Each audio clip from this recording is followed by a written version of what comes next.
Hello guys, magandang tanghali po sa inyong lahat. Ito po kami mga OFW guys. Sa labas kami natutulog. Pinalayas kami kay... Paano pinalayas? Buwang ka? Pinalayas kami! Ang awa. Nagla-live kayo? Nagla-live ka? Mag-video kay upload. Ang awa guys yung aking kwarto. Ayan. Oh, ayan po. Ayan po. Yung kwarto namin. Sa labas ko natutulog guys. Tingnan mo.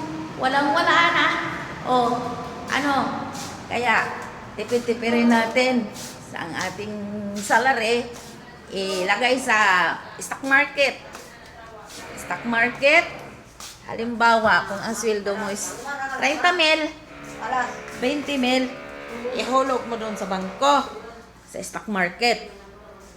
Para, pag uwi, maging compound na yung pera mo. At magnegosyo pag uwi.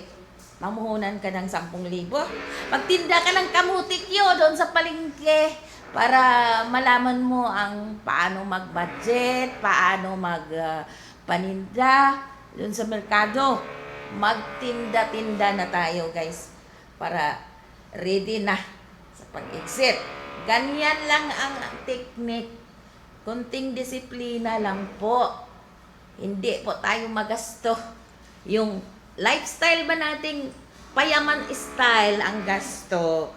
Pagka naubos ang ipon, patay na, balik na naman sa abroad. Kaya ang gagawin nyo po, pagkadating-dating nyo po, pag bakasyon, diretso po kayo magtitinda.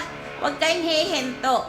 Kaya ang kilo ng bigas, I think 50, mahigit 50. 55. So, kung kikita kayo ng 1,000 mahigit, kasi nung pag-uwi ko, nagtitinda po ako ng pandesal, kumikita ako ng 1,500. So, ang isang buwan, umabot ng 35,000. So, mas malaki pa pala ang kikitain kung magnegosyo ka.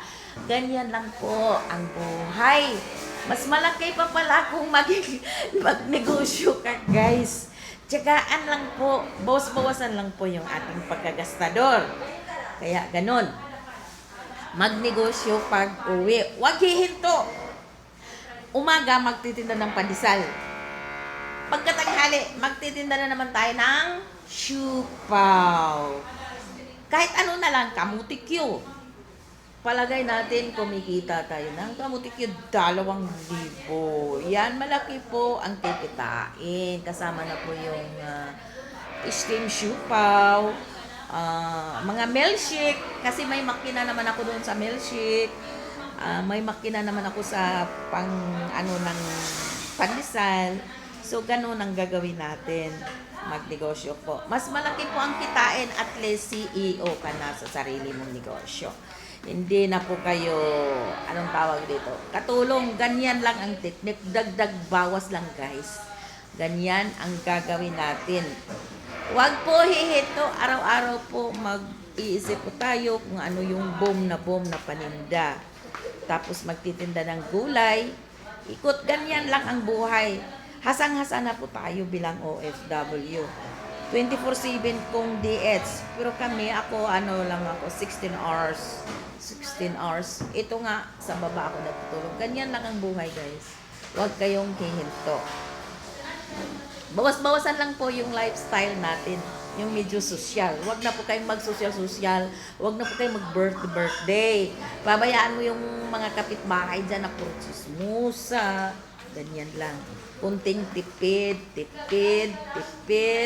At kailangan ilagay sa investment ang kikitain nyo para tumutubo. Ganyan lang po. Shout out po sa mga OFW dyan. Kailangan po nating magnegosyo na po. Huwag kayong hanap buhay dito sa abot tama na pong mamumuhunan. Okay? Salamat and good afternoon.